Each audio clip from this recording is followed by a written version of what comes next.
Welcome everybody to episode, what are we on, 4 or 5? Episode 4 of the Stevens Motorsports Podcast. I have my lovely co-host Robin. Say hi, Robin. And this one should be a good one. Covered a lot of things from Daytona. Covered some actual race stuff from Daytona with the Ryan Preece flip and just the car as a whole. And we even have our British friend Yoda join us for a little while with some interesting takes in his non-freedom units, I'll say. But sit back, relax, enjoy the podcast.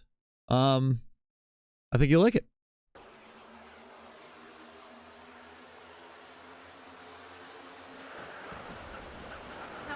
Oh, no, there was more to it than that, and that's what we're going to talk about tonight. The shit you don't do at Daytona, but I'll slow it down so everybody can see what it is. So if you watch this, watch the 5 car. I do drift ever so slightly, but it's because I'm getting shoved so hard, I can't hold on to it. Yep, and then the 22 comes across, and I tried to turn left, and there was nothing I could do.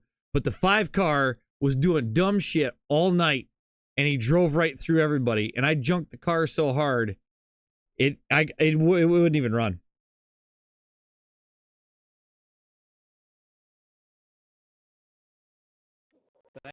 Oh yeah. Yep. It still definitely hurts.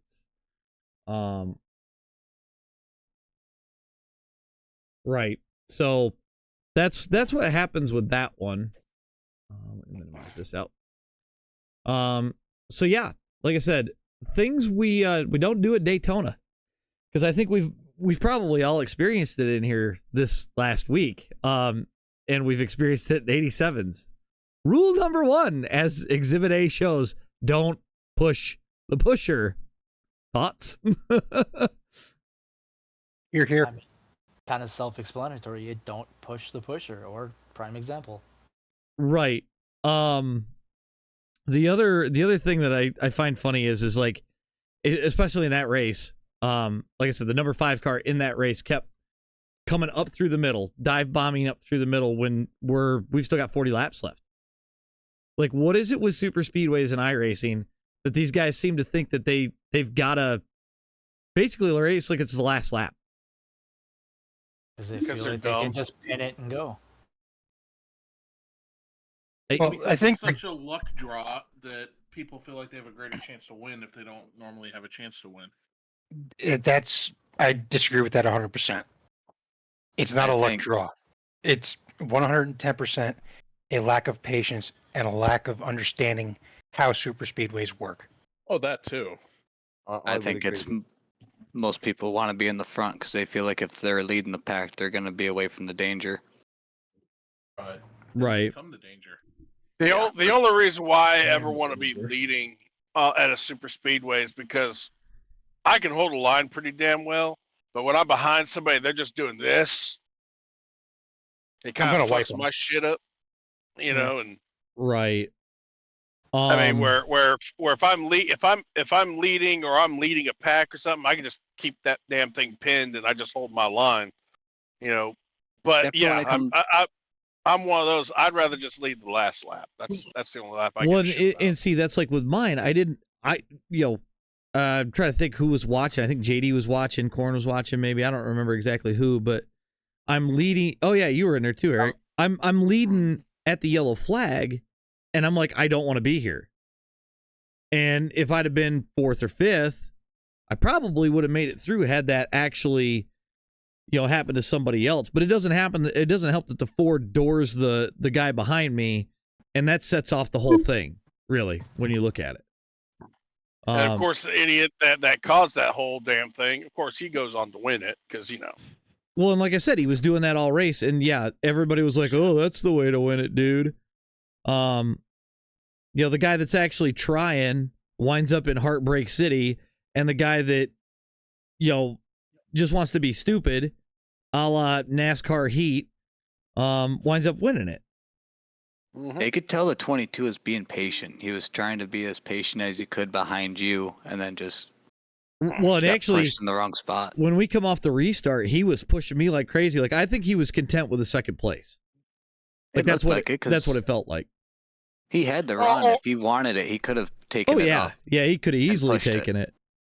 Well, He was gonna patiently wait till off of turn 4, and then probably try to make his move, something like that, or whatnot. But he wasn't being, for lack of a better term, fucking dumb.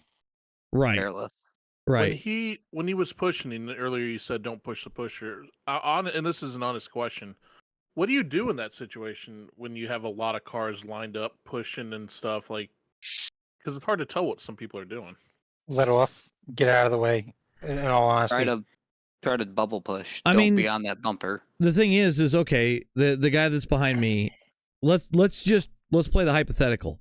If he lets off, everybody behind him's junked because they're bumper to bumper to bumper to bumper, which, to me kind of begs the question to NASCAR.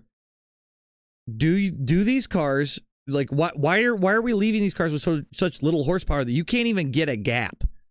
I mean, unless you set it up to run hard off the corner and top out just before you dive in, why are we making these cars to where you can't get a gap between them? Because when it happens, I mean, to me, it's a big one than what we used to see. You're going to collect way more cars. NASCAR wants to see the tight pack racing. That's where they get their entertainment from. But they complain about safety, and to me, especially at a super speedway, that's not. I mean, look at what happened to Ryan Preece, and that was from pack racing. The car that's not supposed to be able to fly, stay on the ground. Yeah, sorry. Yeah, you really think NASCAR gives a shit about safety over money? I mean, heck, Ryan Preece was battling for 20th and 21st with Eric Jones, and he just bumped him in the wrong spot, and he just happened to catch the inner loop there.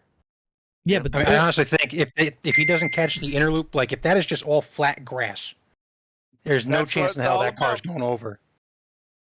Well, you got to pull out a bigger build than that. Yeah, I was gonna say it's about the hundreds of millions of dollars, but it's a car that's supposed to be able to stay on the ground. I mean, we tried to flip one on the backstretch at Daytona. You can't. You can't. Well, Ryan Preece proved that wrong, didn't he? Well, obviously that's a little bit different with real world technique, but when I was watching that live, when I said he just caught 30 feet of air, I wasn't joking when I said he was up 30 feet. Oh, dude, he was definitely. He was up there. He was. He might as well have been on the takeoff strip at Daytona International Airport. Shit. That was one of the wildest wrecks I've seen in the wild. Well, especially in that car. Yeah. Like, I mean, you think about it. We haven't seen, outside of the Preece-Larson incident, which was a flat-out T-bone, we haven't seen one of those cars really get airborne. Right. There was Harrison Burton last year. Did he get Busher? Yeah, he blew over. Okay. Yeah, and then Busher at Charlotte. The one last year at Daytona. That was more just he caught the manhole and flipped the car dug in. Oh, he caught a manhole? It was a drain pipe or something. Yeah. There was a divot in the ground, and it tore his right front off. A pipe or something, and it caught the rim of that car, just went. Yeep. Yeah, it dug in. Here's left front or right front. Yeah, his left front or right front dug underneath the car, and his car literally flipped on the front tire. It was his right front. That's wild. Somebody go find the clip. Yeah, I'll look it up right now. Somebody go find the clip. Just my 2 cents on Ryan Preece's wreck.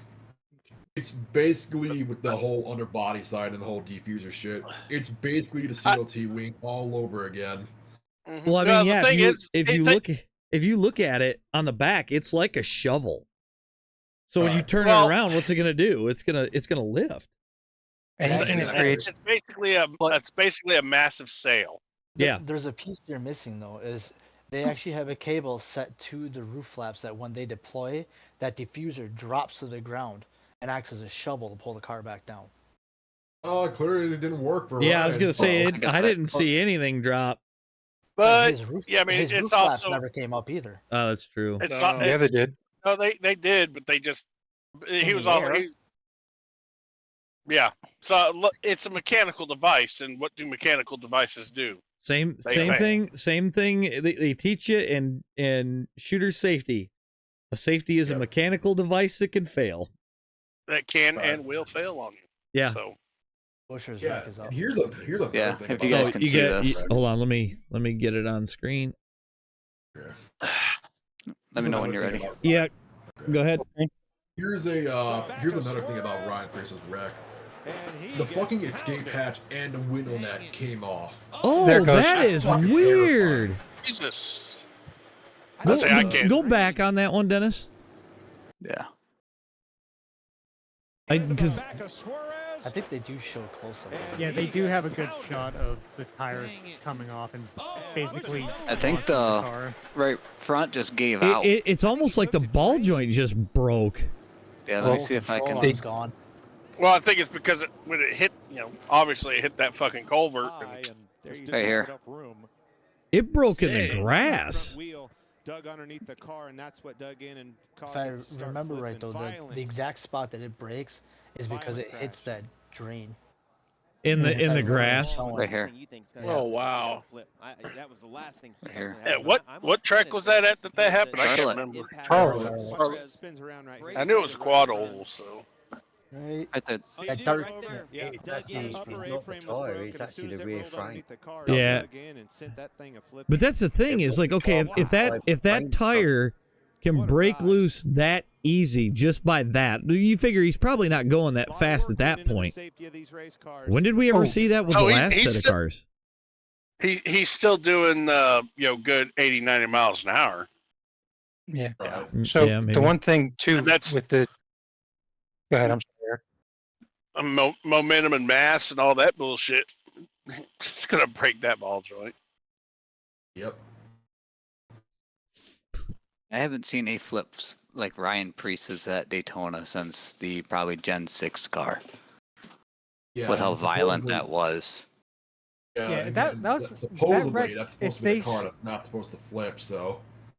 I mean, I don't think they knew, or they were saying that like 100% it wasn't gonna flip because that mathematically. And then they're gonna have what's his name with the Toyota show car who's like, well, here's the reason why that shouldn't happen. Blah blah blah. Happens immediately after again. So. Yeah. That wreck. If they showed that wreck in a movie, I'd call that movie unrealistic.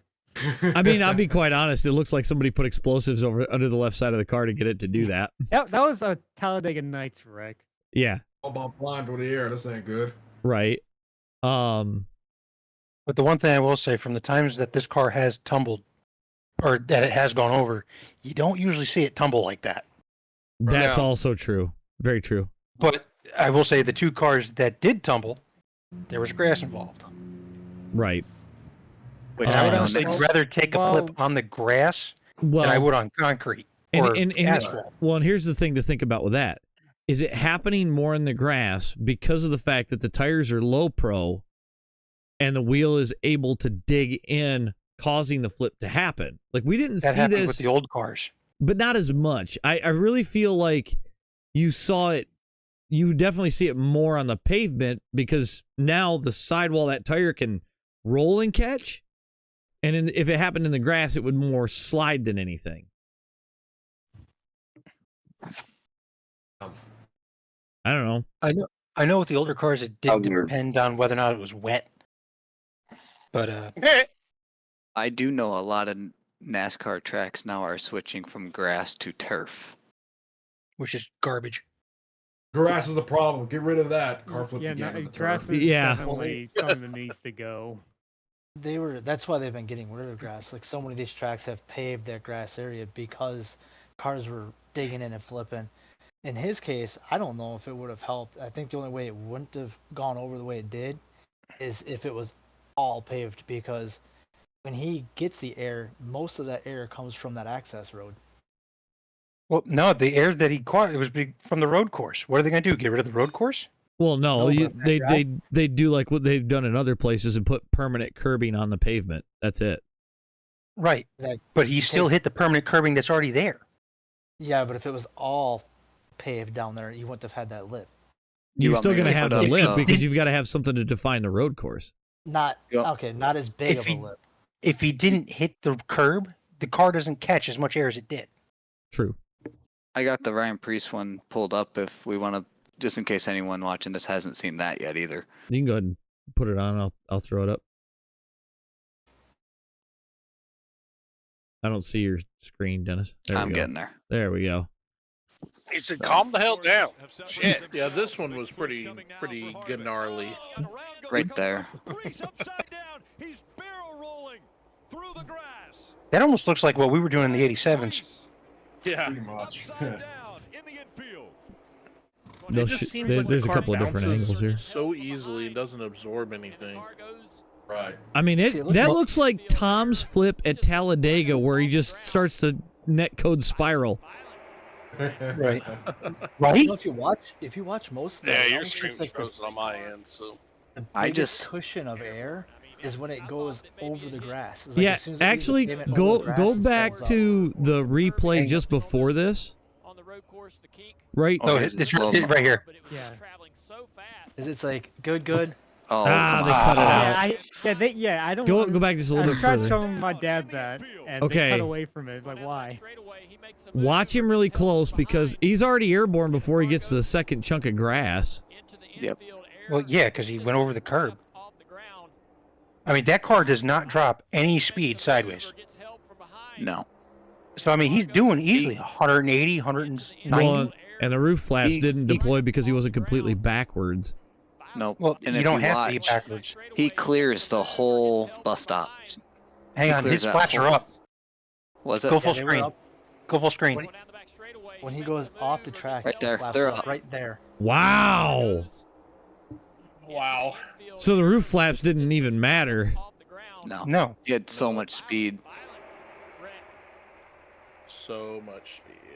That's not something you hear with this car. So much But I mean, speed. here, boom. Look at how little the grass that he hit. Yeah. Like, I can't blame the grass Man, No, for the car catching air. He's already airborne. his Yeah. brain's If you gotta hurt watch- today. I'll pause it right when he catches air. He's on ground right there. He's in the air. Well, yeah, he That was. whole side right there. Yeah. As soon as he hits this, that lip there pushes that up. It's like a ramp. Yeah. And, they're not going to get rid of the road course. No. And now, if they have that, we had that same issue with pavement there. I mean, because we can call that section of grass negligible. He hits that on pavement. Granted, does the car roll as violently? No, but that impact when he came down on his roof, way harder. Way harder. Right. And Grant, I will. Ifs. The only thing I think, if it was grass, I don't think it would have dug and rolled quite as much. Like, Oh, it no, probably would have definitely settled not. earlier and slid a lot longer. Right. But, again, like we look at it, okay, that happened to him in the real world. And then you have guys that come into iRacing and want to race the same way, and half of them don't have the talent to do it. No. It's more than half. Sadly. Well, and the thing that kills me is how many times do you jump into a split and some guy starts saying, "Well, you're the bottom car in this split." Well, why the hell does that matter? I'm here. Yeah. Yeah, exactly. Like, Hold on. I got. But Where is it? Rusty at? What am I getting reported for? That one. Yeah. Something I pointed out earlier, I'm not sure if anybody heard, but his fucking escape hatch and window net came down, so he was completely exposed in that wreck. Well, I mean, okay, The escape hatch, I understand, because that first impact it was pretty hard on the violent. roof. Right. The window All that net is sheet metal. The window net, that should not have come down though. No, Yes, exactly. because isn't that a big latch on both sides that latches it up in? It's a slot and a latch. Yep. It's either the strap broke or the frame broke where it was welded to. I mean, it was pretty violent when he hits on the roof. Yeah. Yeah, I reckon the actual strain of the roll cage crumbling literally ripped the net. Or, I mean, or I wonder if it could have been maybe from the sheet metal of the roof too. Well, and here's the thing to think about: the net's there because it was designed so Richard Petty wouldn't fall out of the car. Nowadays, the seats are a whole lot different, and the straps are a whole lot different. So, was he really exposed? If you want to get technical, sure. The biggest I mean, his arm could fly out the window. Yeah, I mean the biggest thing there is I mean, if they ran you're the sprint car harnesses for their arms, then he'd be all right. But right. But again, how thick's the rod that holds up a window net? About as big around as my pinky? Pretty much. I'd say about a millimeter thick at best. I thought it's an 1/8 inch thick, inch wide steel bar that's welded to either a clip or a seatbelt buckle. So as a firefighter standpoint, I will say this: the roll cage held in good enough where they didn't have to cut the roof off to get him out. If it would have collapsed enough on him to where they would have had to do a roof flap, then they would have had to extricate him out that way. It held up enough to where he was able to get out through Right. that window still. Right. I mean, and again, this is with guys that race together every weekend. Right. How often do you wind up in the same split with guys race after race after race? Pretty often. I was gonna say the only time It depends on what series you're doing. Yeah, I was gonna say I think Legends is the only one we have a really good Right, group it's of guys that race yeah. with. I can go race with Tom or Korn or Singleton or Sievers or whoever, and it's you're racing against the same guys over and over in the 87s. But when you get to A class or the NIS, and this is something that I find kind of odd, I go race the A class, and I'm racing against guys that I never see, and then I go over to the C class for the NIS. You would think that they would kind of interchange. I don't see that. Like a lot of the A class guys that just run A class, they don't run the NIS, and vice versa. I got one up.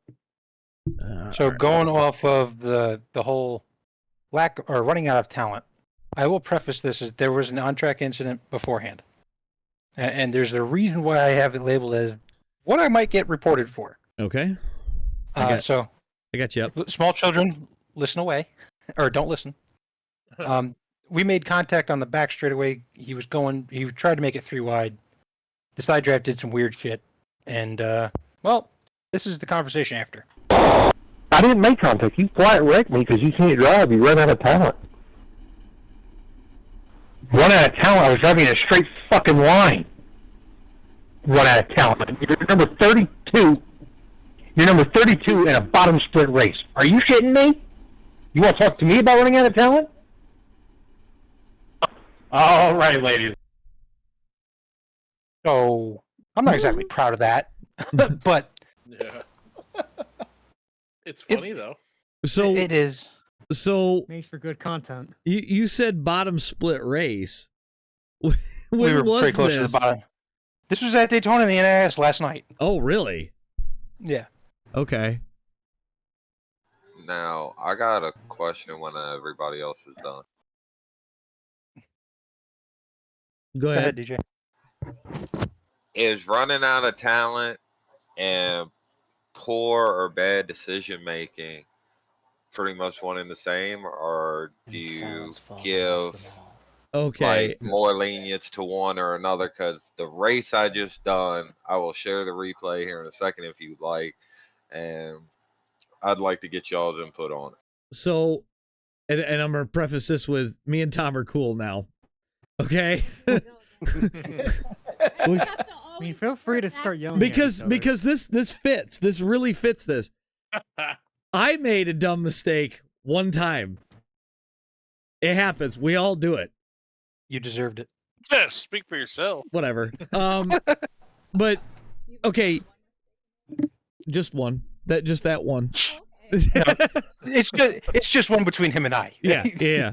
But what I'm saying is you can have all the talent in the world. I see guys in pro motocross even that have all the talent and make dumb mistakes all the time. There is no doubt you can have the talent and continuously make dumb mistakes. Do I hold them both in the same regard? No, because if you just suck, you just suck. And the worst part is you hate to tell somebody that they don't have it. Because, you just like everybody else, everybody should get a chance at it if you really want to. But if you ain't got it, you ain't got it.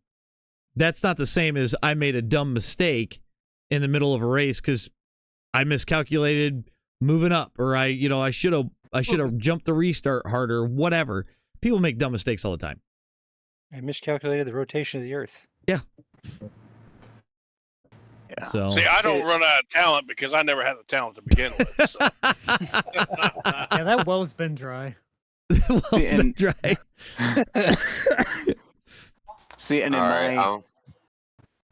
in my eye, I think the difference between having no talent and running out of talent is if you're doing the same crap all race and then all of a sudden you do it and you actually affect someone, that's just no talent. But if you're running clean, you actually know what you're doing, and then you have one bobble, that's the difference. Yeah, like that's running out of talent. The perfect example would have been King the other night. I mean, the man literally made huge runs. Some of them were some risky moves. They paid off. Guys got mad about it because he was making runs and they weren't. Sorry, it's just knowing where you can put the car and where you can't. Now, if he'd have done that and the gap closed just before he got there, then I would have said dumb mistake. Happens. Like, it's racing, guys. Yeah, at what point do you actually say, hey, we're not racing anymore, we're driving in traffic? You know what I mean? Yeah. So. Well, according to some people, it's when the checkered flag drops. Yeah. Yeah. And that's what's so hard about the big super speedway races, Talladega, Daytona. It's just, how long do you want to just ride single file? And when is that time to start making moves?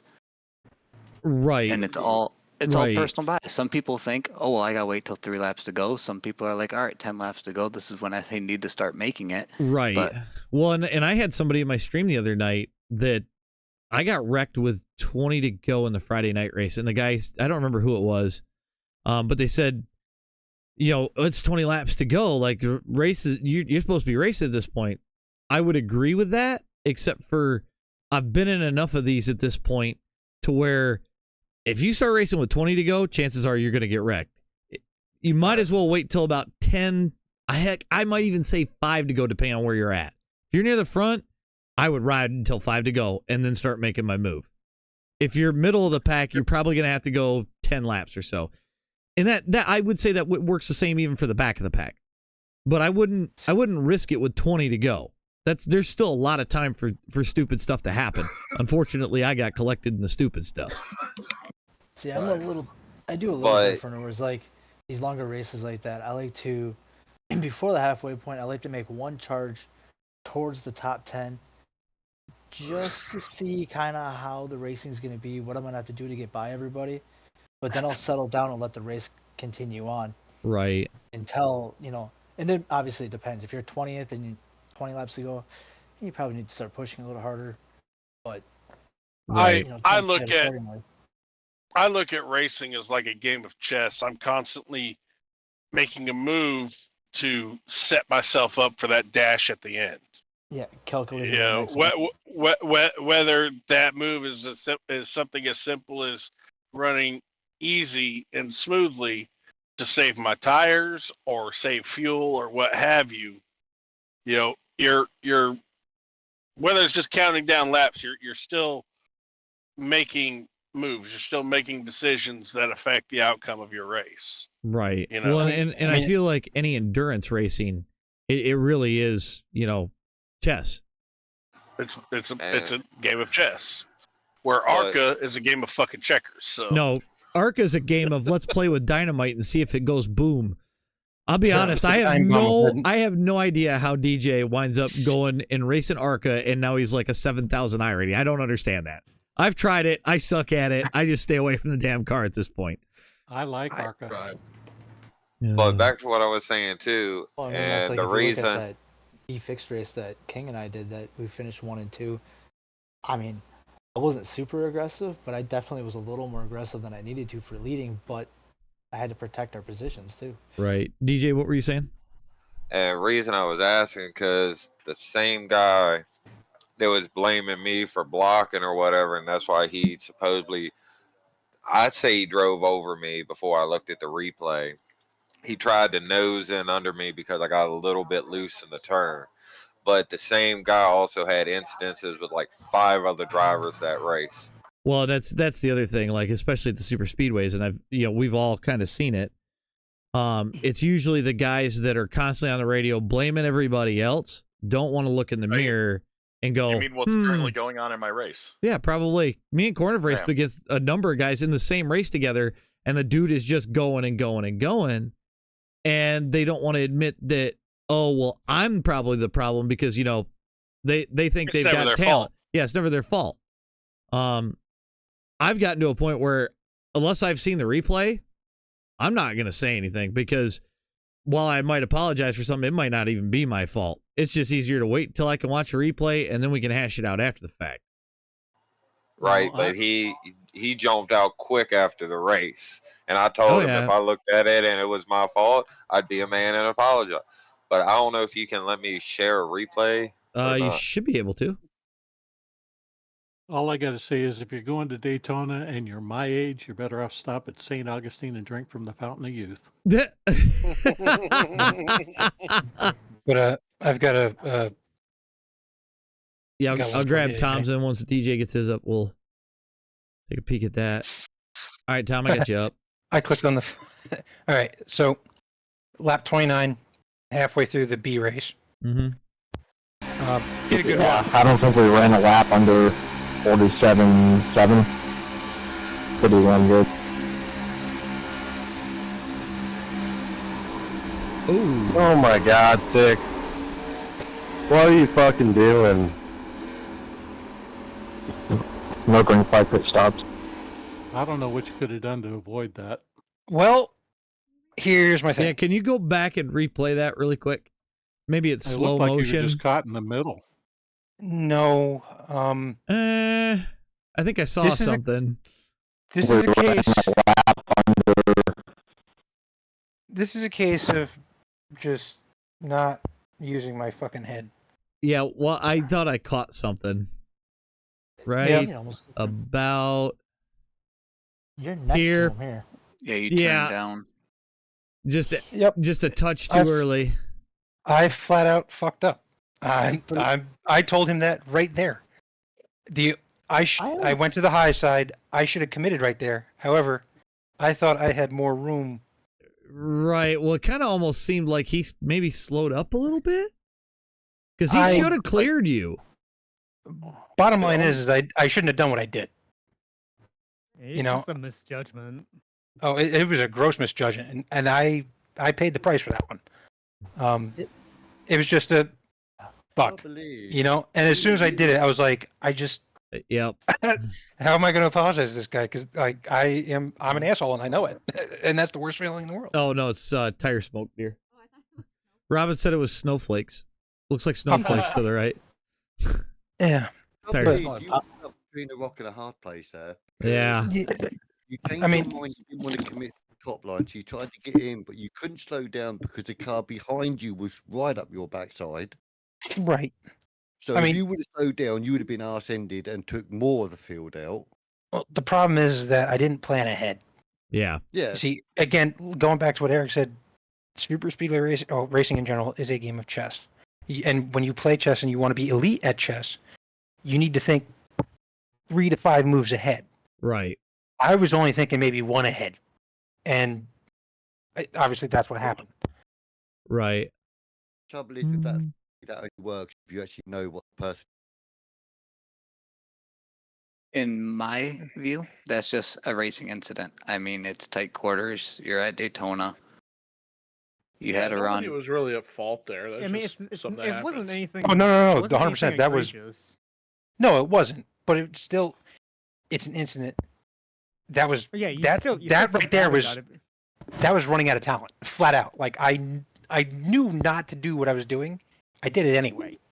Right. And as soon as I realized I was doing it, I was like, huh, this sucks. Right. And we were in it.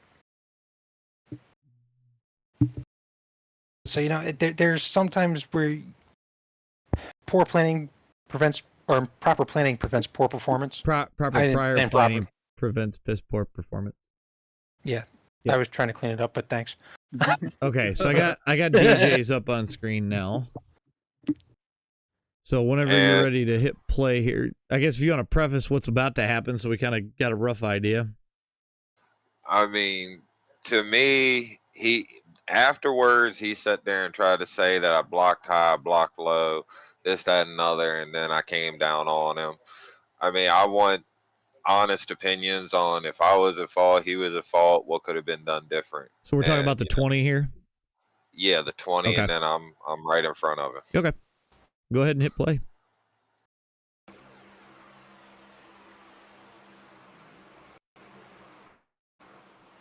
Can you back it up a little farther than that? Yeah. Yeah, go from right there. I will say this setup in this car is very squirrely. Dude, this car. So you're I on had the to take the volume out because I said a few things might not be good for this podcast. So you wind up drifting high. I mean, he's below the line. That's on him. You try to go back to the yellow like you should be, trying to follow the pack. Yeah, I mean, you drifted through the tri-oval. Which is normal in these cars. Yeah, this car's twitchy as shit. And I mean, this is a little prior before that happened, and he was saying he went up, I blocked him high, this, that, and another. Sounds like he had a mission on his mind. Well, I mean, he's running top 5. I don't know what he's complaining about. How many laps are left at this point? This is only 14 in.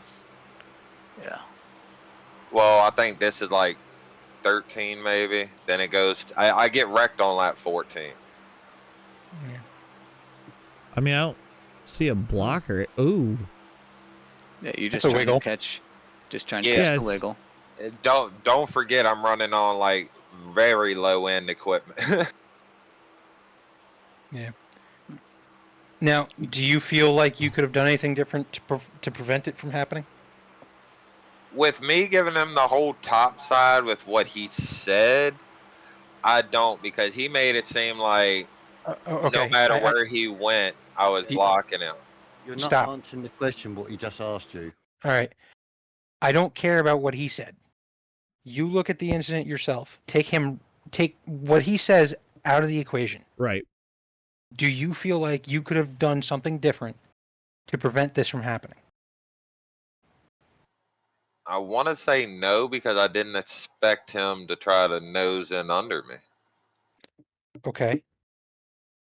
Now, of course, this is all hindsight now. I look to the top there, and yet you don't run your mirror, your virtual mirrors, do you? No, just my rear view. Okay.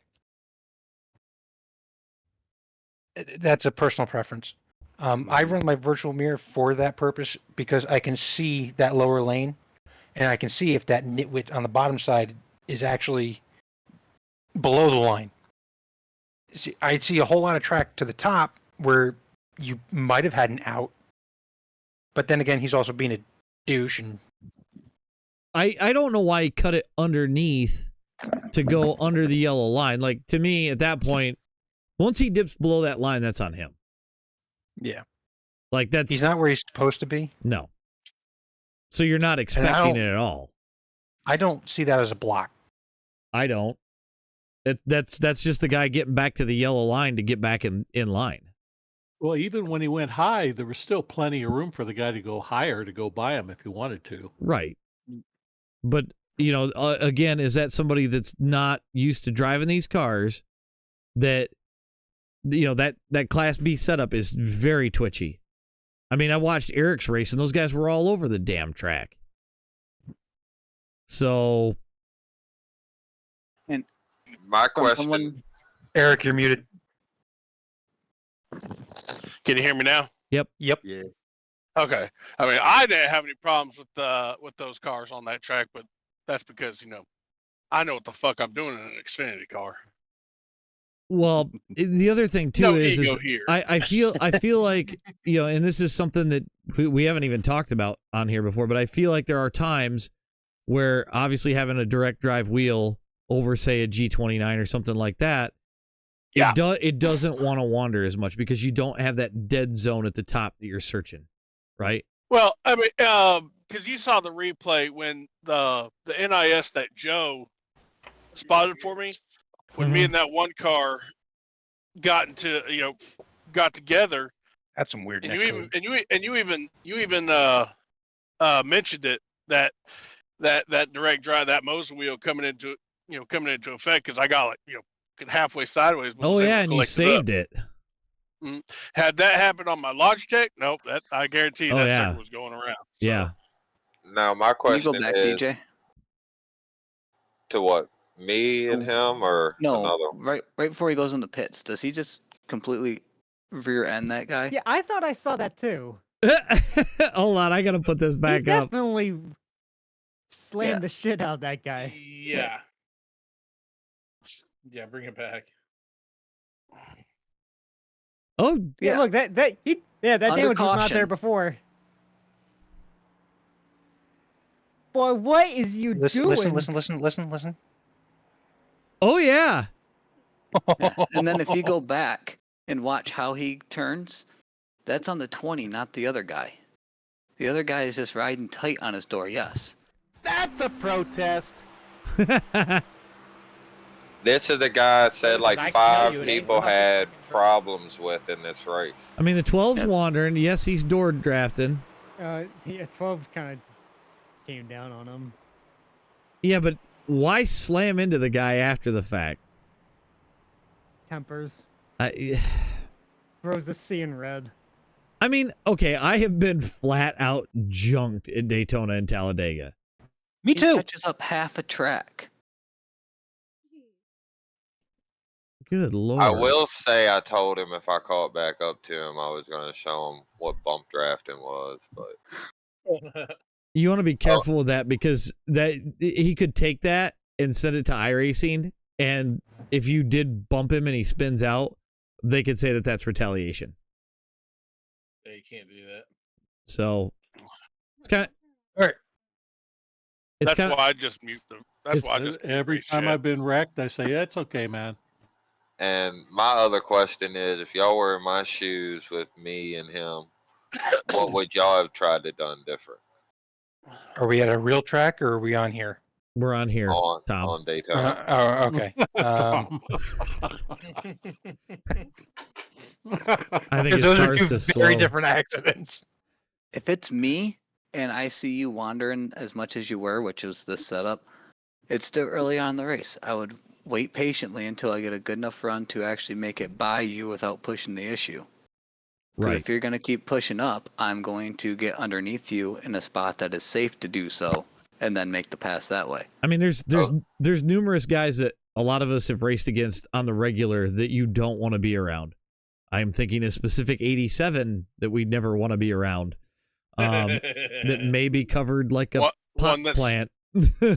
One that's that races the NIS. Guy that's been on a vacation. Not a brown and yellow 87. Oh no. Not Mr. Wannabe Dale Earnhardt. I'm talking about somebody who gets high a lot. I know, that's what I said. Oh yeah. No, we're not Then there's that one. There's that one guy that always races the NISs, and y'all don't have to deal with them anymore. Now I get to deal with them. Oh yeah, Gomes. I'll say it. Yeah, Gomes, because he doesn't watch this shit. But you get used to racing around some of those guys, and the more you race with them, the more you know exactly how they are, and you're just gonna know when you really want to try to pass them and go around them and stay the hell away from them, or just let them go and wreck their shit, because they will. There are guys that habitually wreck their stuff. Let me ask this: would it help DJ if he ran a lower steering ratio? I haven't been on long enough. In that car? Yeah, I'm just Probably. wondering because he's moving around quite a bit. That could, yeah, because it'd be easier to catch, I think. I would say that's more of the equipment. Like the wheel.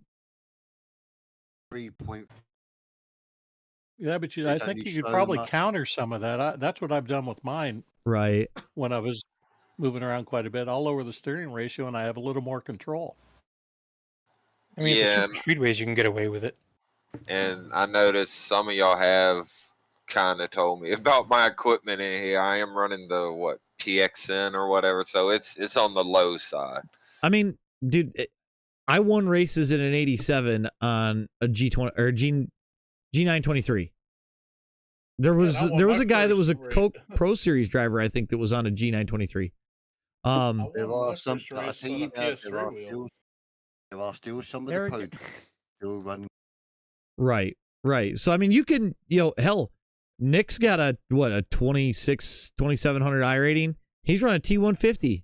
Like, you can race with a low end wheel. You don't have to have a high end. Shit, look at Ty Majeski. There's someone who's made 5,000 I rating just using controller. Yeah, that's insane. I can't even. Who is it? I want to shoot him.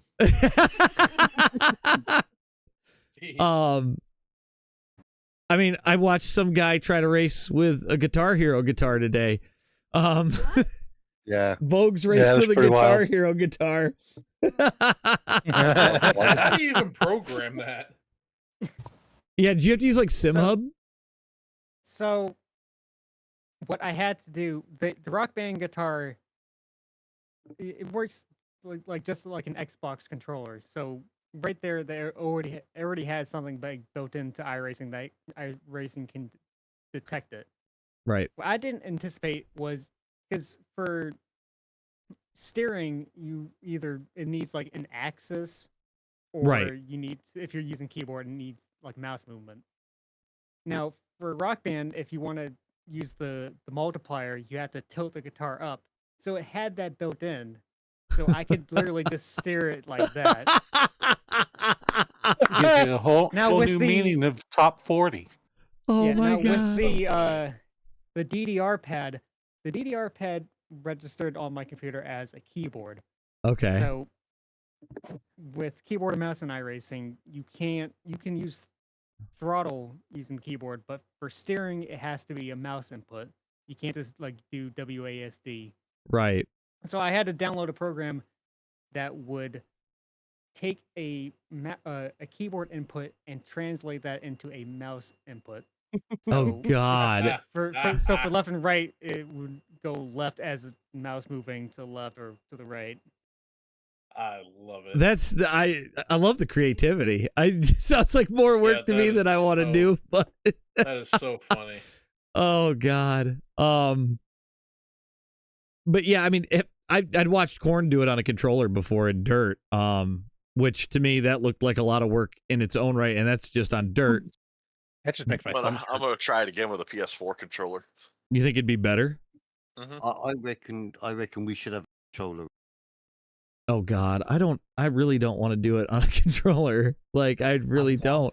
If we're gonna do it, let's do it in a hosted race.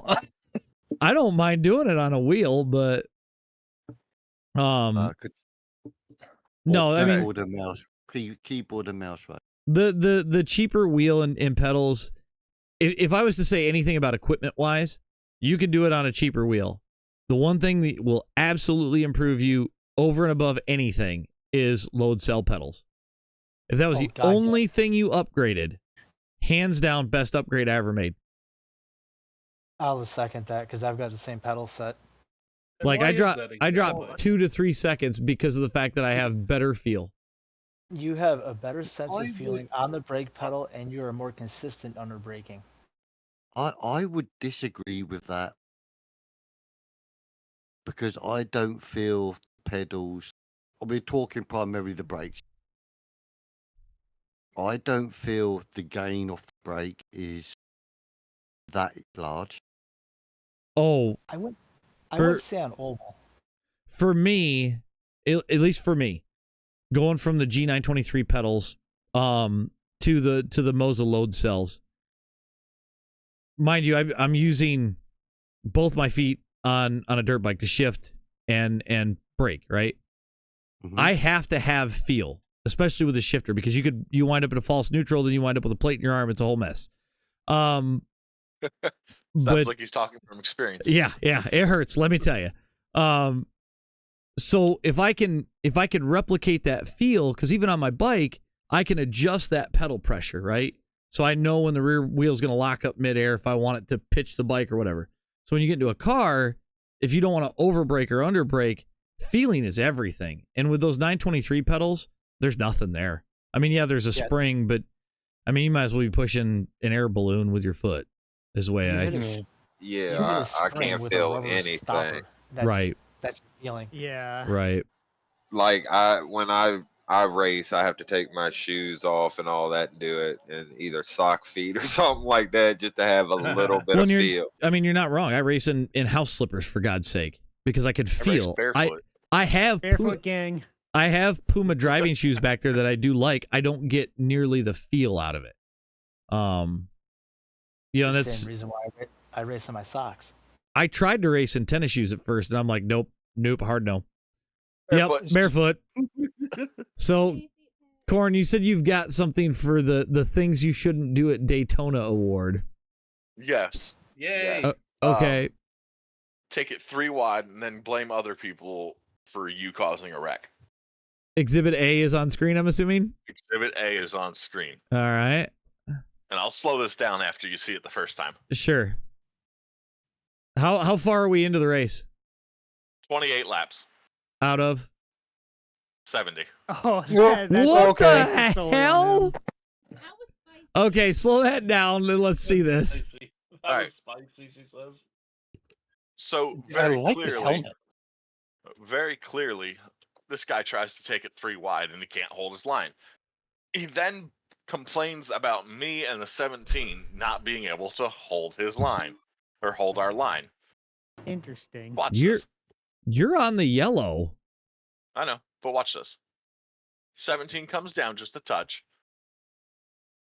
But there you have the 19 coming way up. Going up. Oh boy, here he comes. Please tell me you caught this. Did you catch it? I think both of them did. I mean, well, I didn't know if you wind up shooting off the track and dying. Dude, you are airborne. Doing a little off-roading. Nothing to I'm it. all over the brakes. I'm all over the brakes to avoid coming back up the track here. Here comes Corn. Hold your brakes. To mayhem like him. Yeah. I'm the guy that just doored you.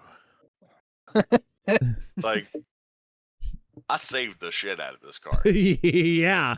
Did the yellow come out? Nope.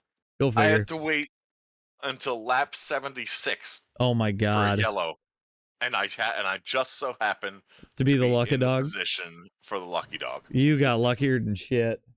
In P12, because we had green flag pit stops. Yeah. And ended up finishing P9. Nice. Due to a crash. Yeah, but still P9's solid when you were probably at this point sitting back in like P20. 22nd, I think. Jesus. Yeah, that's that's a hell of a rebound then, but yeah, that's a perfect example of, because I mean it happened in all of my NISs this week, because again, we have to think we're Dale Earnhardt at Daytona. Yeah. And the guy said, you know, he wanted to race, and I was like, okay, that's fine. You want to race and all, cool. Don't make stupid decisions. You know, there was no reason to try to take it 3 wide there. You didn't have a run. Right. I don't understand it. So, I have a question. Yeah. For the group, with the super speedways, there's going to be a big one. It's not a matter of if, it's a matter of when. Mm-hmm. Right. So, things start to pop off in front of you. What's the key to staying out of the big one? Break. As hard as you can. Ooh, that's... No, it's not.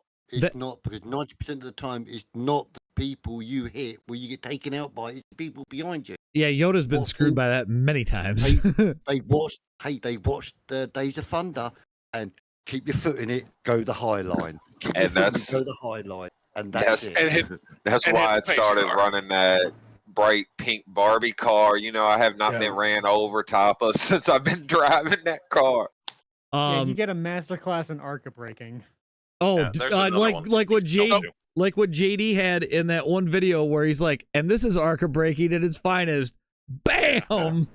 Can you imagine what would happen if you run a John Cena car? You get ran over because nobody can fucking see you. Okay, I do have a serious question, and you guys keep mentioning this. What is ARCA braking? ARCA braking is when you don't let off and just slam into a guy. That's ARCA braking. Yeah. ARCA is known for having a lot of drivers in ARCA is the lower series, like below NASCAR, the I don't top even 3 consider it a series. feeder series. Yeah, feeder series, and a lot of just schmucks can just wind up in that series. And there's plenty of real life cases of this particular super speedway racing where a wreck happens and you get these guys that are 5, 6, 7 seconds behind this wreck, and they just full throttle right into the wreck. It leaves you wondering, like, do they have spotters? Are they blind? Or is Ray Charles behind the wheel? Maybe they didn't buy the extra. No, it's Stevie package Wonder, and that for sumbitch brakes. can see. I don't care what you say. Like the whole ARCA brake thing, I cannot mention to you how many times it happened to me at fucking iRacing Super Speedway during the off season. Just like I check up for a wreck perfectly in front of me. The car behind me just plows in the back of me. What the fuck? They forgot to get the DLC for brakes, man. Bro. Right. Okay. So Thank you for my next line for the next time I get ARCA braked. So- Did you forget to pay for your DLC for brakes? Since Tom raised the question, I'm assuming his replay here has something to do with this. it might. Go ahead, Tom. So remember what I said before about planning ahead? Uh-huh. So it's lap 51 of 84 because we went into overtime. Kind of being patient, right? Because it's not time to go yet. Right. Running at the back of the pack, and you can kind of see things are getting ugly. You got coming up on a lap car. One of the things that I've always had taught to me, whether it was running into a burning building, driving like a moron on the highway, or just playing basketball or whatever the hell, always have an out. Yeah. Or have an escape plan. Right. Sometimes shit happens and you get lucky. Sometimes there's some skill involved. So I'm just going to play this through. I think I know this one.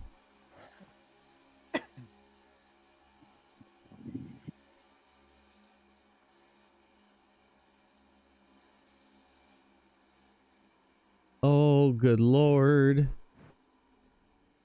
Oh. Oh! Oh my God. A little bit of a pucker moment. Okay, so. Did you have your brown pants on for that one? No. You should have. That's what I was smelling. Okay. Yeah. Good God. So, I want you to watch. Let's go to the cockpit. Joe's Watch here. the wheel.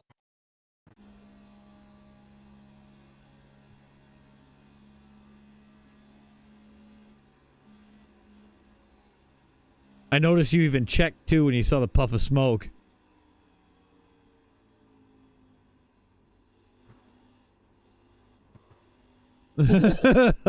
Holy shit. It's just very small movements. Small. Right. Little adjustments make big differences. Well, especially at that speed. You make a big adjustment, it's bad.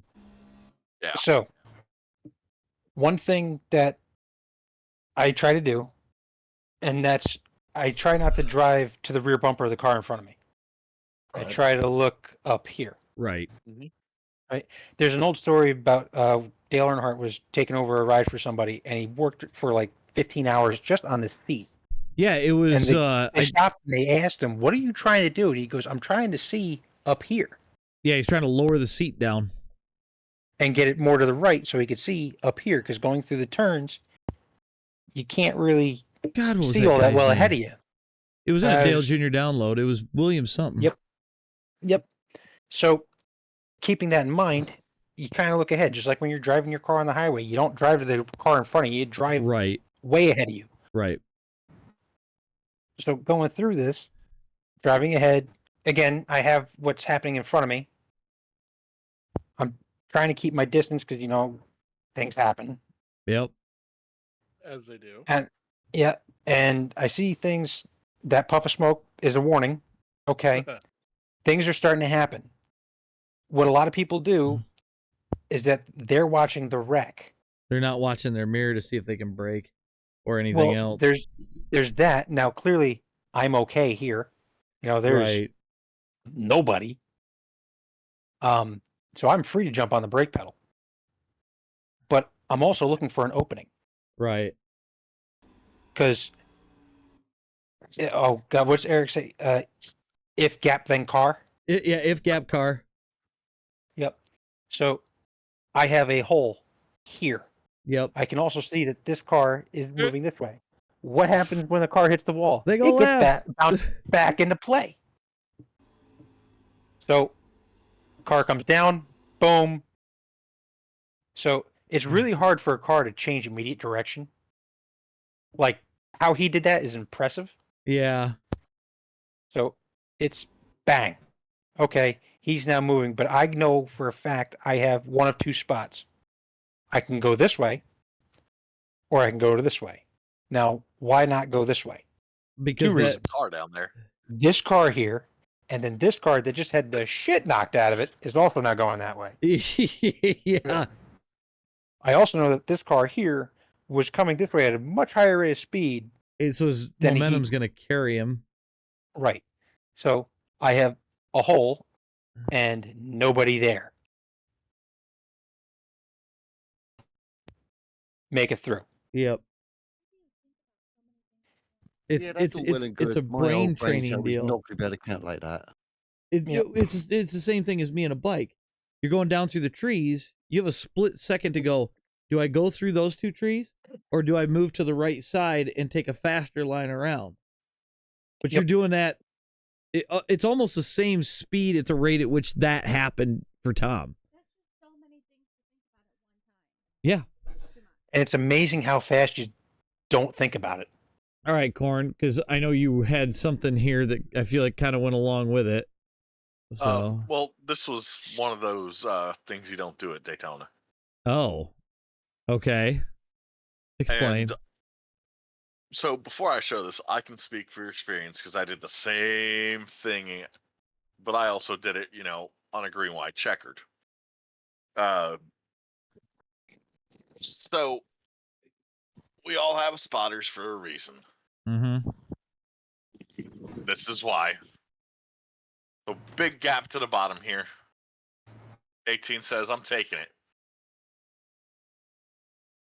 But he looked like he was going to go high. Right. And then he blames the guy on the outside for it. Yeah. Which, I mean, to be fair, that's the guy on the outside's fault. He came down. Yeah. I would blame hang on. Go back. Go back. But at the same time. He does come down. He does come down, but how far? Oh, he comes down a ways. He comes down all the way because he's okay. Yep. All right. I'm with you now. I mean, it almost looks intentional, but I don't think it was. No, it's Corn. Yeah, roll it back, slow it down. So go from about the time he switches from the high line. Yep, right here. Right. So the 18's got the run because he's got the draft. It looks like he says, I'm going to go high. Mind you, we still got about 5 laps to go. He says, nope, fuck it. I'm going to the bottom. Right. Oh, yeah, they left the gap. So, I get it. It makes sense to be on the bottom because he's going to get the draft off the lead car at this point. He's actually in a better spot. There's a little netcode contact right there. Right. So the guy on the outside comes up, but then he gets that black line. We're going to start coming back down. And I think he was trying to blend back in, but I think he was trying to blend back in between them. I think that's what he was trying to do, but his momentum's killed at this point. He's not going to make it to the 18, but the monster car's already up in that hole that he wanted to go for. So at this There's your arc point, brakes. yeah, and then there's an arc brake. Now, if you rewind it just a little bit, it does look like it was net code. To start with, it shoved him up. Well, even when 16 was coming back down. Yeah. Oh no, he's before this, right here. If you watch it, net code hits. Here, I'll go frame by frame.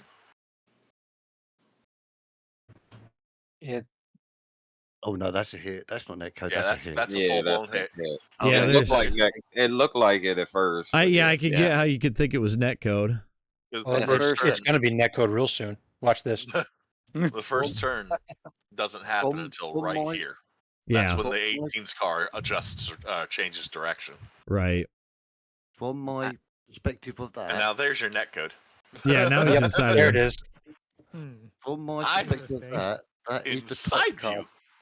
That was the top car trying to side draft, and he went wrong. Right. And that's what caused it. He tried to push back in. He tried to catch the side draft to keep with the pack. Yeah. And I think I've noticed this a lot where side drafting is a huge thing with people what can't keep a straight line. Right. Oh, I got that one. I can't tell you how many times I've been hooked from somebody trying to side draft me. Right. Why I just avoid it. They're just doing this the whole time as they're trying to side draft me. And eventually they just wipe me out. We've all been in races, even the top splits, where you're seeing the pack and it's snakes. Oh yeah. And someone comes along and tries to side draft that snake. It's like, why would you do that? Yeah. You know that's only going to end up in tears. Right. Well, see, here's the other thing, right? The only racing that uses that snake IndyCar is Formula One and IndyCar. There is zero reason to do it in a Cup car. Well, because number one, in a Cup car, the gap is this wide, whereas an IndyCar it's like this. right? All right. The only two tracks you ever see it even happen in NASCAR were Indy and now Pocono. Okay. But the draft is not as strong at Indy and Pocono in a Cup You're also car not pack racing it. Right. as it is for an Indy car. Right. So there's that snake effect. There's really no need to do it. And now we see guys on iRacing doing it at Michigan, Charlotte. Oh, I know. I thought it Bristol once, dude. I was like, I think serious? How much of it is it actually them intentionally trying to break the draft, and how much of it is not having a good feel of where the car is? Lack of ability to drive. That's bad. Well, I saw them do it on TV. Stop it. Okay. To Tom's point, with the next gen car at like Dega, if you got somebody behind you, that damn thing, if you're on the low line, all of a sudden she shoots below the yellow line and you can't control it. So I know what he's talking about. Some of it's just a lack of feel because that car doesn't have a lot of feel to it. Now the Indy car, on the other hand, you can put that bastard anywhere you want, but the problem is I think you could be like 1.2 seconds back and still pull the draft and fly past people. So I understand the breaking of the draft, as we're talking about it, but I don't know. I feel like a lot of these guys, they don't understand it enough to know why they're doing it, but they saw it on TV, so they're gonna do it anyways. Well, now is this overtime from the Open, or is this an A race, or is this an A race, or is this the NIS? Oh, this was an A race. Look at that bitch crab walk. Okay, so there's. Oh wow! I'm just watching the car crab walk. Now there's an appropriate time to side draft. I see Tom's got something here, so he's going with that. Okay. There's an appropriate time to use the side draft, and then there's times where you don't. Right. Now, wow, I can hear corn still. Hang on. Oh, that is super distracting. I'm recording for a protest. I'm sorry. Okay. So there's an appropriate time to side draft. When you're from any time inside or outside of 10 laps to go, probably not a wise choice. Mainly because the air does some stupid stuff and netcode's a real thing. Right. Now this is lap 60 of 60 in the B race. Coming for the finish, right? Yep. Now, an appropriate time to side draft. I want you to watch Fred the Baker up here. All right. Side draft. Attempt to side draft. Still side drafting. Oh, net coded, engaged. Oh, Tom's dead. Tom is as Baby, dead as you a I am. song, you make me want to roll my garage door down and cruise. Robin says, "Oh my Lanta." Yeah, no, that one. Rant. That one tore the steering wheel out of my hands. That's going from 6th to 17th in the blink of an eye. Oh, I went from 1st to 19th with the video at the start. So yeah. All right. So another question would be, with the side drafting and the whole snake effect and all that on Daytona, bottom line or top line? bottom. I will take the bottom all damn day because it gives me an out. Yeah, and that's why. Especially in the corners. I'd rather go down and get 1 point for being on the grass than total. Yeah, I would much rather take the 1x from avoiding the wreck, going through the grass, getting an off track, than a 4x and my race be over. I have the same safety rating right now. Worst case, I was. And I don't know if this is on topic, but last night I talked JD into that NIS race, and he got destroyed on lap 10 because of people racing for last place. Hey, I talked him into the A race today, and I heard he got wrecked. My bad. Well, I should know better. That's I'll be putting out a video, and it's gonna be of things you shouldn't do at Daytona. It's gonna be like 5 or 10 things I haven't decided yet. Which reminds me, JD, send me that replay. I know you saved it. Robin says, "Don't listen to your friends." That should be. Yeah, I've got to say, number one, don't listen to your friends. Oh God. Nah. I mean, I'm not. I do not blame you guys at all for that. I knew what was probably going to happen, and I did it anyway. It's okay. Oh, dude, I went from a 3.5 safety rating this week to a 1.5. But did you drop a license though? Not yet. I still got you by It's a going little. to tonight. I was at a 2.8 and I dropped all the way down to like a 1.2. Oh, I went from after the race I just did, I'm sitting at a 1.5. I went had a from 3.5 at the beginning of the week. I went from a 3.5A to a 2.5B, and I dropped 700 iRating points. Jesus. Well, I gained 700 iRating points, but I lost my license. Yeah, that's kind of the thing with like super speed. What are you eating, Robin? Oh, she got herself some mint moose tracks. My son got it. Ooh, okay. But So yeah, the video, as I was- bringing out the fatty in me, I was just like, ooh, I see food. So the video I got pulled up is old, so the video quality's crappy, but it Yeah. helps Yoda understand ARCA brakes. This Oh, is real cool. life. This is where it all came from. Oh God. Roll the footage. Is it Roll 96 it. Atlanta?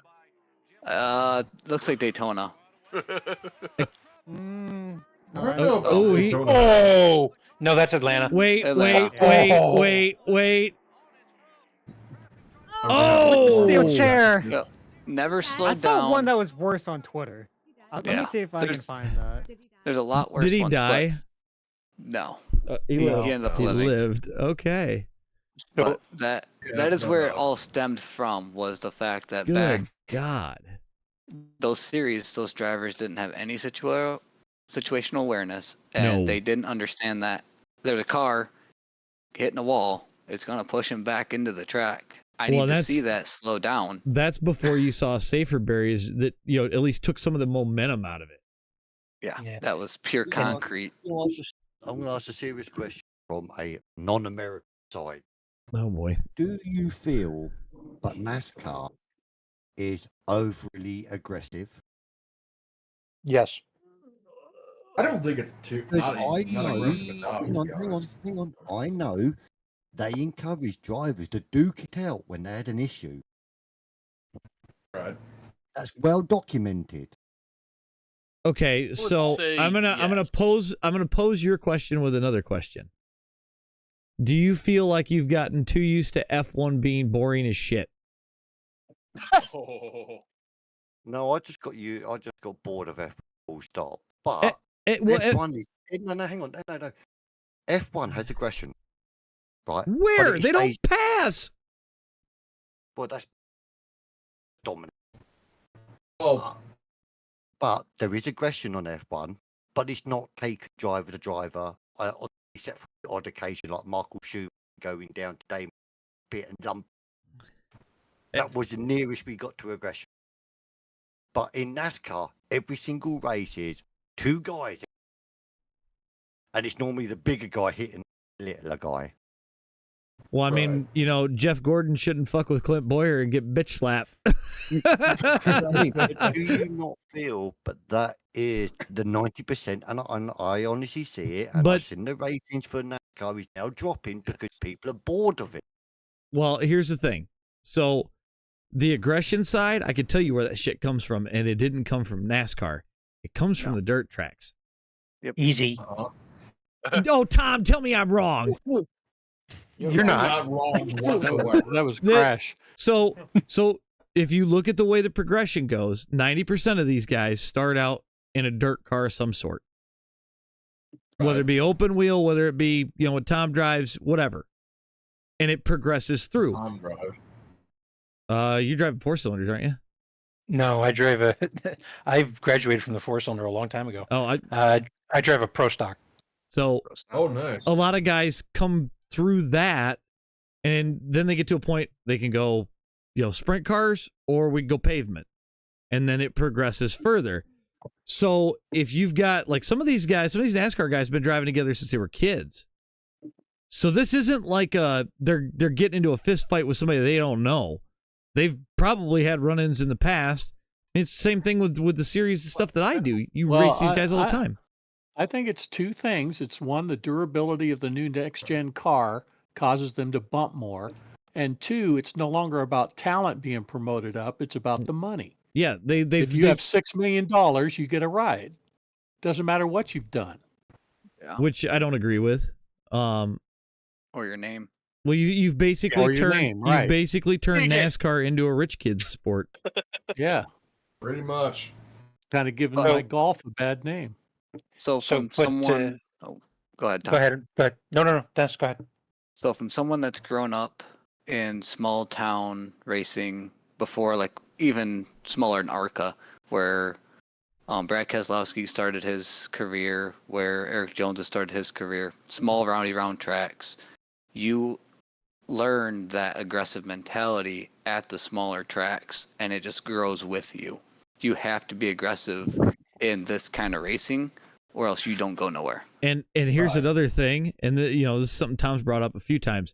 You think it's bad in NASCAR? Go dirt racing and iRacing. Oh yeah. Oh yeah. It's bad there. So dude, now I did a dirt race several months back. And when I say I did a dirt race, mind you, I am not a good dirt racer. Okay? That's why you don't see it in my videos very often. There's 2 tracks that I can race on dirt, and they're both in the NASCAR side of things, okay? So, anyway, I get into this dirt race, and I'm just there to see if I can even bother, right? I started last, I finished last. Actually, I think I finished a position up because of a wreck, but mind you, I am staying out of the way. As soon as I see these guys coming behind me, I'm watching their line.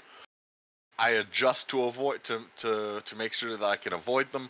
They don't run into me. Yada yada yada. They are still cussing at me because I'm a slower car. I'm just like, dude, what do you want me to do? I'm staying out of your way. I'm not racing they just don't want you there. That's really what it is. Right. Which is ridiculous. But that's how if you want true toxicity in iRacing, go to the fucking dirt side. Dirt oval specifically. You need to step the fuck back real quick And Hang on. specify that. That is dirt oval, not dirt road. Okay, dirt oval. Dirt Who the fuck road's does dirt fairly road? good. That's paganism.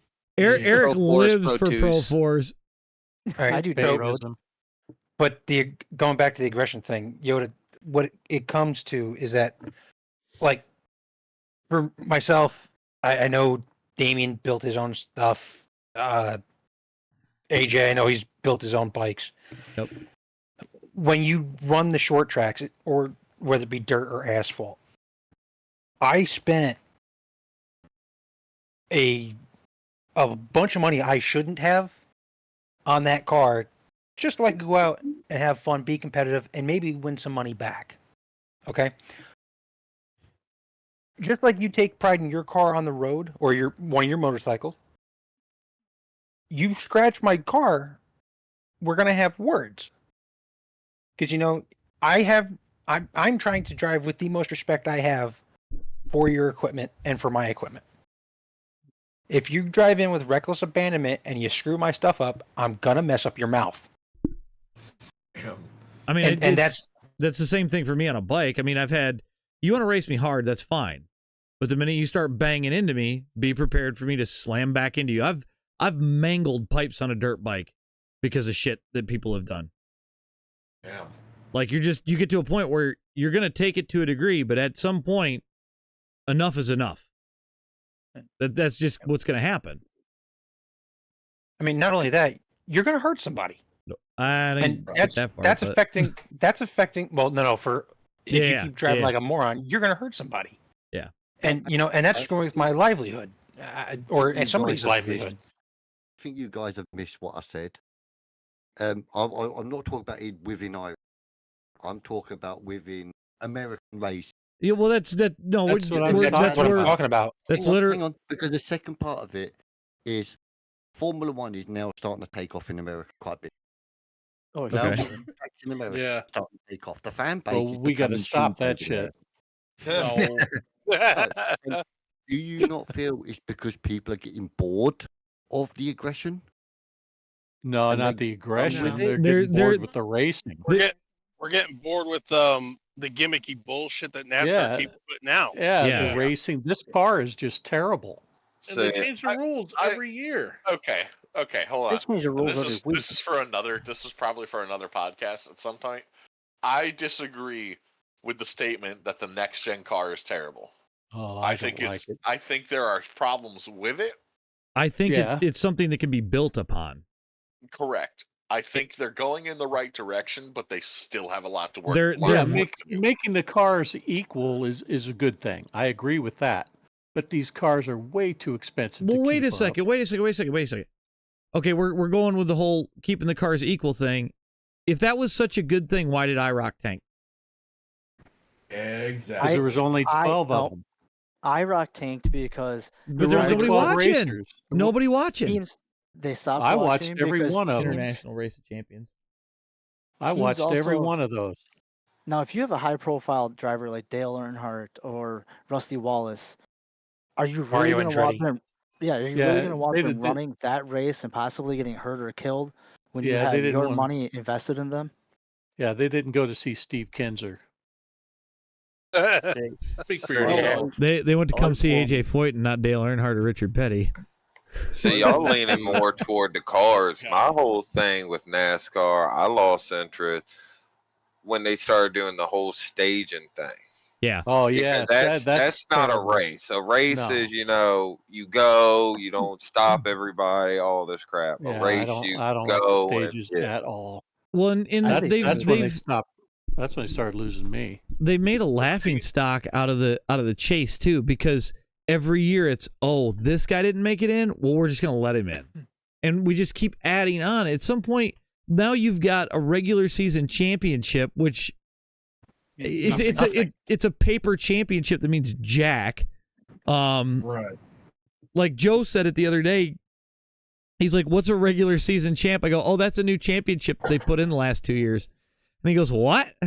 You're kidding, right?" And I'm like, No. So basically, you're a champion, but you're not actually a champion. It helps you out going forward into the playoffs. It gives Yeah, you, but 15 points. Right, but what I'm saying is okay. It's a stage win. You've made it more gimmicky. It's not racing at that point. Like, we're gonna reset the points. You're gonna get a little bit of an advantage going in, but then we're gonna pair it out like it's NCAA basketball. If I wanted to watch that, I'd go watch it. See, here's my main problem with the chase format. By all means, you want to change it up. You bring in the chase, okay? Cool. Quit fucking changing it. Yeah. Quit fucking making exceptions for these guys. I like Chase Elliott. Right. He was out for 7 races. He shouldn't have had a chance to race in. Well, hang on. Unless he wins the race. If he wins a race, by all means, yes. Yeah. But I agree. Okay. Same thing with Kyle Busch when he broke his leg that year. Okay, but here's the thing. He won the championship. You're gonna play the win. You're gonna play the win the race or X number of people in points, right? What happens if and I'm this is completely hypothetical. What happens if you have a different winner every freaking week, but then the top 16 in points is different? You got the whole damn field in there. So is it really a playoff? No. The top 16 always stays. Yeah, if the top, say 20 guys win races throughout the year, the top 16 in the points are going to be there out of those 20 guys. Right. I think last year that happened. So what you're saying is you've just made it more confusing for the average spectator to watch and understand. It's a simple concept. It's just when you talk about it, they're all like, "Oh, well, he won a race. He should be in." No. Yeah, he had 20 different winners, but he's not in the top 16 in points. I would rather go back to the way that the system was, and we run all the races and go back to the old point system. Yeah, they keep trying to substitute. They keep trying to manufacture drama instead of just letting it naturally happen. It is okay to have a driver just dominate. Right. That's okay. Dude, I watched Supercross in the 90s. We had one guy win 8 titles in 10 years. The only reason they went to this stupid stage racing and point structure is because they were pissed off that Matt Kenseth won the championship with 1 win. It happens. Get over it. Move on. Why are you angry about that? Why is that not okay? My problem with NASCAR is still the car. I feel like they probably had that more in the works before that happened. I don't think that within 3 months they came up with the idea in the offseason.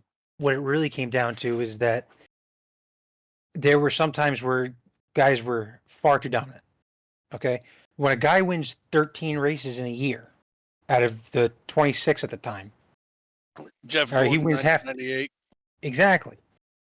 The championship was decided 5 races before the end of the season. What they tried to do is they tried to make the entire season matter. But in the long run, they shoved diehard fans away, and your numbers have kept dropping because of it. Yeah. Right. People are okay with that. Now you kill consistency, though. Well, NASCAR is the only series in the world that does a playoff. Yep. F1 only doesn't racing do it. Series. F1, well, you know what I meant. But F1 doesn't do it. Good God. IndyCar doesn't do it. IndyCar don't do it. Supercars. F1's got 2 championships at the same time. They got the drivers and then the team. NASCAR used to have that too. Yeah, and they had manufacturers championship. That gets to the second question is, do you feel that the team had cars taken away from them with all your regulations?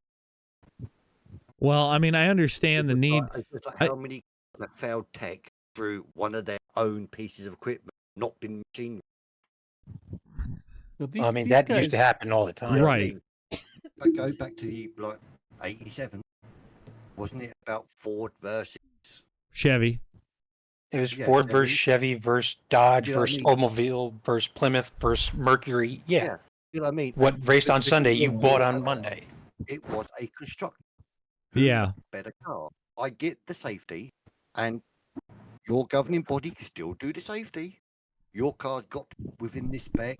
We do all that lot, but give it back to the team. Let the teams cars quicker. Stop all this cars being exactly looking with just different stickers. Yeah, Formula One does have that right. I mean, they have different types of bodies they put on those cars. Yeah, because The in only you decide Formula One which one specs you down want. to the aero. Yeah. And The I only understand. the only reason NASCAR has now switched to this base platform is to try to help the under budgeted teams to still compete with the money of Hendricks, of Penske. They're trying to make sure it's a more even playing field for everyone, so the smaller teams aren't outrun every week like they used to be. Now you have, but they still are. But by making well, this it car doesn't so mean they still durable, are, so you're increasing the aggression. Well, If the the car one wasn't thing, so, and you sure as hell wouldn't have Chastain running what he did at Martinsville in the old car. I hold on. shared a link in the text chat on this channel. AJ, if you want to pull it up. you got to set that off. Say it now, Eric.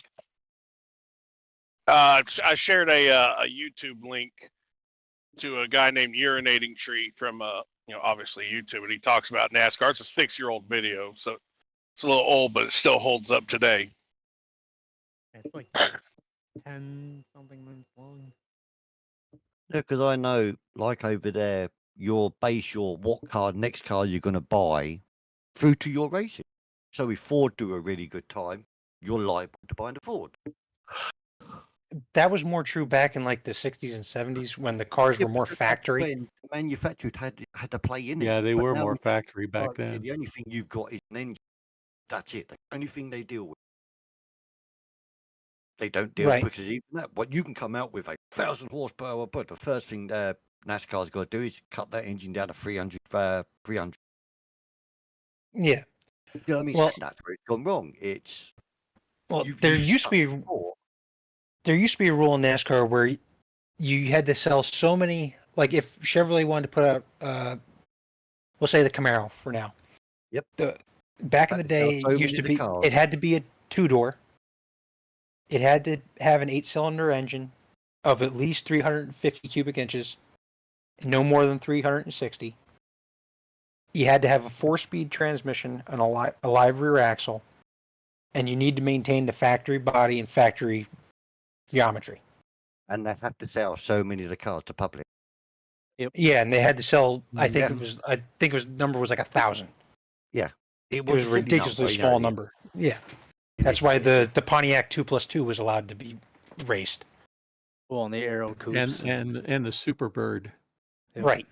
Yeah, because a lot of the manufacturers literally just stopped producing the car once they got to the number they wanted. Well, the problem is the late 80s happened, and manufacturers went, oh shit, we got to come up with fuel economy cars thanks to the EPA. Your live rear axle, your V8s, all that shit went out the window. Right. So now we're racing cars that are actually front wheel drive showroom cars, but they're rear wheel drive when it comes to NASCAR, because you're not gonna race a front wheel drive car at 200 miles an hour.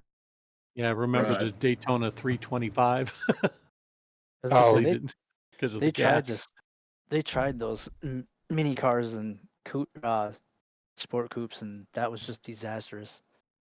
Well, I mean, the Cutlass in a rear wheel drive configuration after it went front wheel drive was a fast ass car. Look at Harry Gant. Man won how many races in September? Right. All of them. Yeah. So it worked, but you didn't. At that point, you're not buying the car that you're seeing race. You're buying the shell of the car that you're seeing race. Mm-hmm. So. But yeah, it just confused me. It's just like the moment they've taken the cars away, it's like every car's like exactly same mold because they've got to fit in that box. The car fit in the safety spec. To me, the car tomorrow was worse than this one.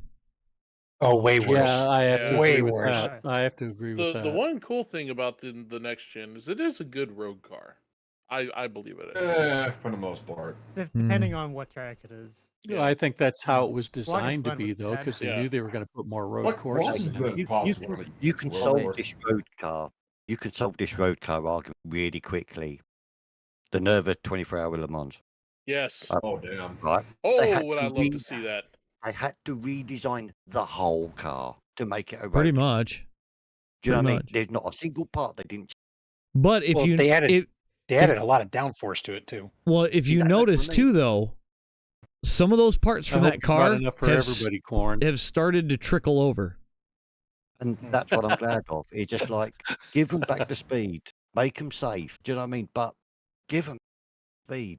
That's what I want to see. And I think that's why more Europeans are going over to NASCAR. Oh, yeah. Corn, are you eating taquitos? The taquitos. Is that ranch? I just finished. Sour cream, you sick fuck. Oh, I was gonna say it looked like I thought it was icing actually. But no, Yoda, I do or see what you're talking about, where you've got the Europeans come over to do the road course, and I think that's. But the Americans are coming over. It's like we're swapping over. It's just like you now want to see the more technical side of. That's only Yoda. That's only those guys that are traders that want to use that metric crap and not freedom units. Yeah, the country he uses does use the freedom unit. What the? No, they don't. Could you imagine? I can see that stuff a kilometer away. Could you imagine? What's that? Seeing Kyle Larson go race fucking Australian supercars. Oh God, that'd be interesting. I'd still bet it'd be on weird. him. It'd be weird. I bet you he'd get in the car and outrun them all. I'll bet he would. I mean, he's pretty much already running it. Now hold on. NASCAR has always had the ringers. Yeah.